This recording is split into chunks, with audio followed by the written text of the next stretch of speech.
최근 낮은 출산율은 국가 경쟁력을 낮춘다는 그런 우려 때문에 사회적인 관심도 높고, 또 개인적으로는 건강한 임신을 원하는 남성 전자 건강에 대한 관심이 높아지고 있습니다. 오늘 주제의 전문가이신 김종영 과장님을 모시겠습니다. 네, 안녕하세요.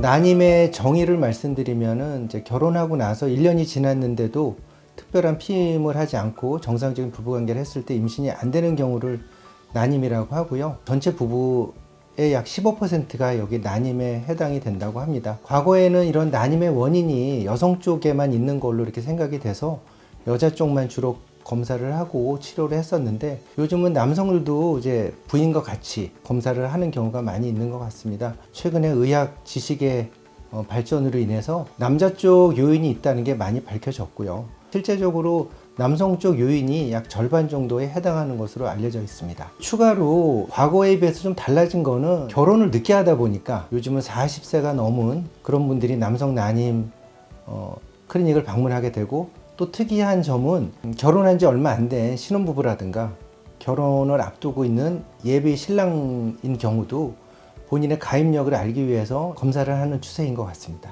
병원을 선택을 할 때 저는 이제 난임 문제면은 성별에 상관없이 산부인과를 가는 게 아닌가라는 생각도 좀 했었는데, 남성 난임 문제 같은 경우는 산부인과 아니면 비뇨기과, 어떻게 선택을 해야 되나요? 당연히 이제 여성은 산부인과 가서 검사를 하는 게 맞겠고요. 남성은 난임을 볼 수 있는 비뇨의학과를 찾는 게 더 이상적일 것 같습니다.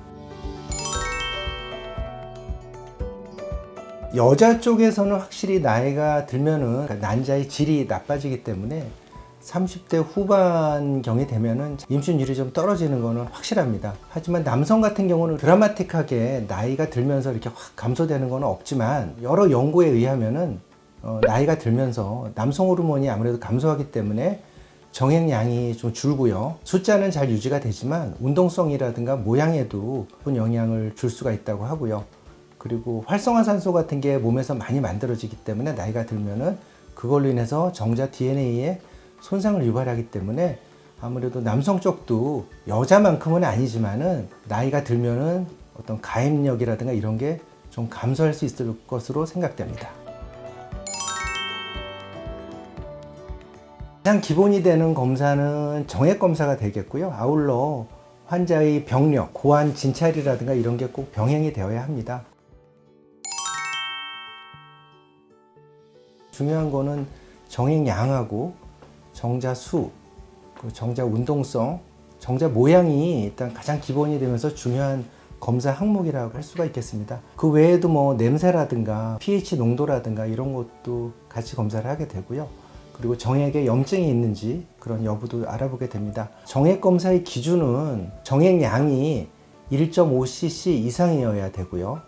그리고 정자 수가 1cc당 1,500만 마리 이상, 그 전체 정자 숫자는 약 4천만 마리 이상, 그리고 운동성은 40% 이상, 임신을 시킬 수 있는 정자의 형태를 가진 모양이 4% 이상으로 알려져 있습니다. 거기에 조금이라도 이상이 있으면 이제 비정상으로 판정을 하게 됩니다.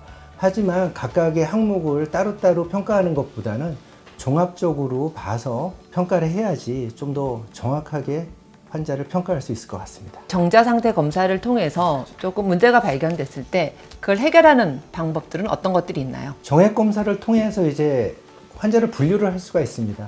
정액 검사상 정상으로 나오는 경우가 있고요. 정액에 정자가 있기는 하지만 수가 감소되어 있는 경우, 또 운동성이 감소되어 있는 경우, 정상적인 형태를 가진 정자가 좀 감소되어 있는 경우, 그리고 아예 정액 내에 정자가 없는 경우도 있어요. 그거 이제 무정자증이라고 하거든요. 이렇게 나눌 수가 있고요. 숫자나 운동성이나 모양이 이제 감소된 경우에 있어서는 생활습관 문제라든가 스트레스 문제라든가 흡연 문제라든가 이런 것 때문에 온 거라면 당연히 그런 걸 개선을 시켜야겠고요. 하지만 이제 우리 몸속에서 또 호르몬 문제가 있거나, 그러니까 정자를 만들어내는 호르몬이 뇌하수체하고 고환에서 분비되는 남성 호르몬이 굉장히 중요한 역할을 하는데, 그게 굉장히 불균형하게 분비가 된다거나 이런 경우 나쁜 영향을 줄 수가 있기 때문에 그런 게 있는지 알아봐야겠고요. 또 이제 진찰이나 고환 초음파 검사를 통해서 고환 내에 정계정맥류라는 게 있는지를 확인해야 됩니다. 정맥 내에 있는 밸브 기능에 문제가 생겨서 혈관이 늘어나는 거예요. 정맥류가 있는 게 확인이 되면은 수술적 치료도 고려를 해봐야겠습니다. 이제 무정자증이 가장 안 좋은 건데요. 이제 정액 내에 정자가 없는 경우를 말합니다. 정자가 이동하는 통로가 막혀서 오는 폐쇄성 무정자증, 그리고 고환에서 정자를 잘 못 만들어내서 오는 비폐쇄성 무정자증이 있습니다. 폐쇄성으로 진단이 되게 되면은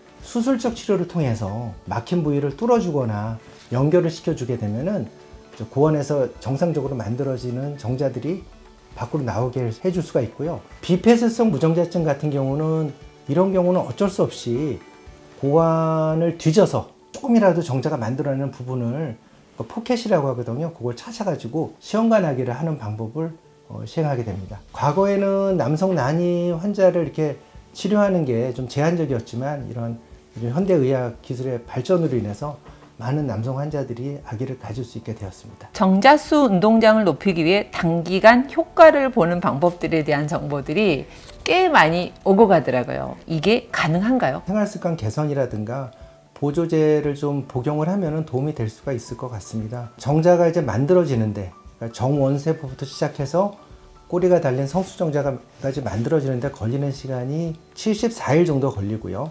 성숙정자가 다 만들어진 이후에 부고환이나 정관을 통해서 밖으로 나오는데 또 걸리는 시간이 14일 정도 걸리기 때문에 그걸 다 합하면 이제 3개월이라고 하는 거고요. 정자를 좀 좋게 하기 위한 아까 생활습관 개선, 보조제 복용하는 거는 최소한 3개월은 노력을 해야 될 것 같습니다. 일반적으로 생활습관 개선하는 거는 저희가 생각하는 몸에 좋다는 건 다 하시면 돼요. 그리고 뜨거운 환경을 피하는 게 좋기 때문에 사우나나 찜질방, 반신욕 같은 거는 하지 말라고 말씀을 드리고, 과도하게 운동을 하면 활성화산소가 많이 나와서 정자의 기능을 감소시키기 때문에 과도한 운동을 하지 말라고 합니다. 하지만 적절한 운동은 굉장히 좋습니다. 일주일에 한 3, 4회 정도 1시간 이내 유산소 운동 위주로 하라고 제가 권해드리고요. 보조제에 대해서 말씀드리면 이제 그래서 활성화산소를 억제하는 게 이제 항산화제, 비타민 C나 비타민 E, 엽산, 아연, 그리고 L-아르기닌, 그리고 코엔자임 Q10, 그 L-카리티닌, 이런 여러 가지 항산화제가 있습니다. 시중에 이런 항산화제가 복합제제로 나와 있는 게 많이 있습니다.